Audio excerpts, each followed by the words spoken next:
নারায়ে তাকবীর, নারায়ে তাকবীর। দিন ইসলাম, দিন ইসলাম, জিন্দাবাদ, জিন্দাবাদ। ইসলামের এই জন্য দেশের হয়েছে জন্ম, ইসলামের বিরুদ্ধে গেলে দেশ হবে ভিন্ন।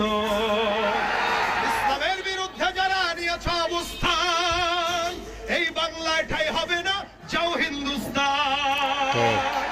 ও জোর কদমে সামনে চলো, বজ্র কণ্ঠে আওয়াজ তুলো, সবাই মিলে একই তালে দাও না স্লোগান, নারায়ে তাকবীর, নারায়ে তাকবীর। মুসলমানের এই দেশেতে নাস্তিকদের ঠাঁই নাই, নাস্তিকদের পক্ষে যারা তাদের কোনো রক্ষা নাই। এই দেশেতে থাকতে হলে কোরআন মানতে হবে, কোরআন না মানলে তারা বিতাড়িত হবে।